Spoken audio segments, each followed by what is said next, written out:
So students, we are going to discuss geometry. Okay, तो यहाँ पे इस चैप्टर में कुछ सम नहीं है, थियोरेटिकल पोर्शन ही है.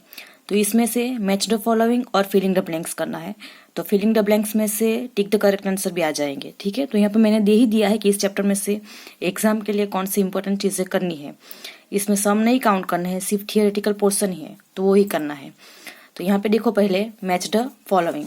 तो उसमें बेसिक चीज़ें दी गई है ज्योमेट्री में कि कौन कौन सी चीज़ें बेसिक है, किस लिए यूज़ होती है. ठीक है, तो यहाँ पे देखो पहले लाइन सेगमेंट. तो लाइन सेगमेंट क्या होता है?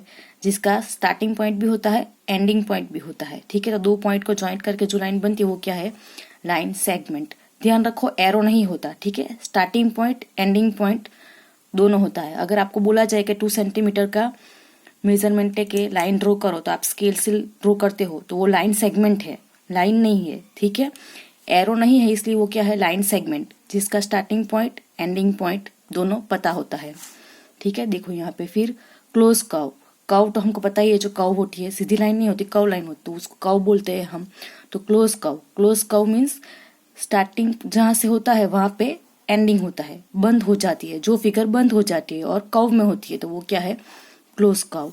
Now open curve. Open curve means जो बंद नहीं होती, ठीक है, ओपन होती है, तो वो क्या है? Open curve.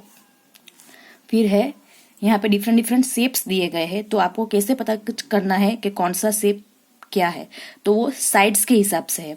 यहाँ पे देखो साइड, तो 3 साइड होगी तो वो ट्रायंगल होगा. यहाँ पे देखो 1 2 3, तो ये 3 साइड्स हुई, तो वो कौन सा शेप हुआ? ट्रायंगल.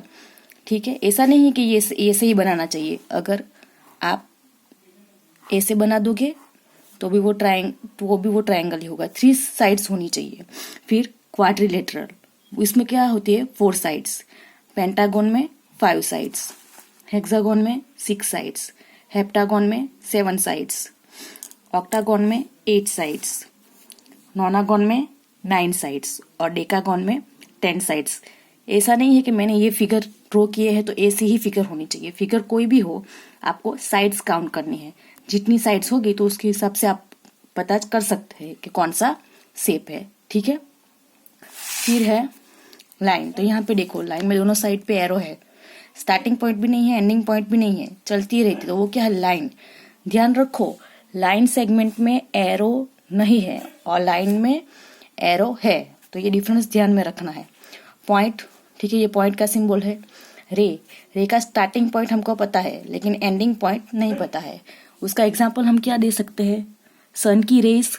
ठीक है, जो सनलाइट हम पे आती है तो वो हमको स्टार्टिंग पॉइंट पता है कि कहाँ से आती है? सन पे से आती है, लेकिन सन से स्टार्ट होके वो लाइट कहाँ तक जाती है?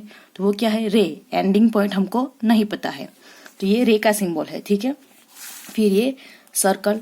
यहाँ पे सर्कल का सिंबल है. सेंटर से लेके सर्कल के बॉर्डर पे टच होके जो लाइन बनती है उनको क्या बोलते हैं? रेडियस. ठीक है, सेंटर से जाके सर्कल की बॉर्डर है, उस पॉइंट पे जमा होके जो लाइन बनती है, ठीक है, तो उसको क्या बोलते हैं? रेडियस. सेंटर से ही जानी चाहिए. ठीक है, फिर बॉर्डर पे आके टच हो जाए तो वो लाइन को क्या बोलते हैं? लाइन सेगमेंट को रेडियस. यहाँ पे फिलिंग द ब्लैंक्स है कि प्लेन शेप किसका होता है? A circle is a plane shape. कौन है प्लेन शेप? सर्कल. सर्कल को साइड्स भी नहीं होती, कॉर्नर्स भी नहीं होती. A circle has no sides and no corners. A point on the circle goes through the center and ends at another point on the circle is called the diameter. ठीक है, circle के centre से start हो, बीच में से पसार होके जाता है और सर्कल के एक पॉइंट से दूसरे पॉइंट तक टच होता है, तो उसको डायमीटर बोलते हैं. यहाँ पे देखो ये है डायमीटर. मीन्स एक पॉइंट से स्टार्ट हुआ यहाँ से, ठीक है, लेकिन वो सेंटर से पास आउट होगा और फिर दूसरे पॉइंट तक जाएगा. तो सर्कल की बॉर्डर पे एक पॉइंट से दूसरे पॉइंट तक की जो लाइन सेगमेंट बनती है, लेकिन वो सेंटर से पास आउट होना चाहिए, तो उसको क्या बोलते हैं? डायामीटर. किसको बोलते हैं डायामीटर? सर्कल की बॉर्डर पे एक पॉइंट से लेके दूसरे पॉइंट तक जो 2 पॉइंट जमा होता है, लेकिन किस में से पास आउट होके? सेंटर से पास आउट होना ही चाहिए, तो उसको क्या बोलते हैं? डायामीटर. यहाँ पे देखो, the line joining any 2 points on the boundary of the circle is called the chord of the circle. यहाँ पे देखो बाउंड्री जो है तो उसमें 2 पॉइंट जो कंबाइन होते हैं, एक पॉइंट से स्टार्ट करके दूसरे पॉइंट तक की जो लाइन सेगमेंट बनती है, लेकिन यहाँ पे देखो सेंटर से पास आउट नहीं हो रहा है, तो उसको क्या बोलेंगे? कॉर्ड। सेंटर से पास आउट होगी तो उस लाइन सेगमेंट को क्या बोलेंगे? Diameter.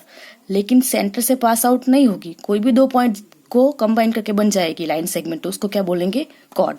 This is the difference between diameter and chord. ठीक है, कि ये सेंटर से पास आउट ही होना चाहिए, और ये सेंटर से पास आउट ना हो तो भी चलेगा। चलो, now next, the line which makes the boundary of the circle is called the circumference of the circle. ठीक है, तो यहाँ पे देखो बाउंड्री मीन्स ये बाउंड्री जिससे हमने बनाई है वो, तो उसको क्या बोलते हैं? सर्कमफेरेंस, बाउंड्री को बोलते हैं। The radius is half of the diameter. ठीक है, अभी मैंने आपको बोला कि डायामीटर क्या है? सेंटर से पास आउट होगा, तो यहां से लेके यहां तक का ये जो पोर्शन होगा तो वो क्या होगा? रेडियस। पूरी एक सेंटर में से जमा होकर जो लाइन सेगमेंट होगी तो वो डायामीटर, लेकिन हाफ होगा वो रेडियस। तो रेडियस क्या हुआ? डायामीटर का हाफ। तो हम क्या लिख सकते हैं? Diameter is equal to 2 multiply radius. अगर 2 बार मल्टीप्लाई 2 रेडियस करेंगे तो वो क्या मिलेगा हमको? एक डायामीटर। तो ये इक्वेशन है डायामीटर का, कि diameter is equal to 2 multiply radius. तो इतना थियोरेटिकल पोर्शन है इस चैप्टर का जो आपको ध्यान में रखना है। फिलिंग द ब्लैंक्स में से फिलिंग द ब्लैंक्स और टिक द करेक्ट आंसर दोनों आएंगे, और ये मैच द फॉलोइंग है, जिसमें अगर मैं आपको दूं कि 5 साइड्स, तो आपको मैच करना है कि पेंटागन में 5 साइड्स है। ठीक है, लाइन सेगमेंट का सिंबल दूं तो आपको आइडेंटिफाई करना है कि हाँ ये लाइन सेगमेंट का सिंबल है। तो इस चैप्टर में से आपको इतनी प्रिपरेशन करनी है।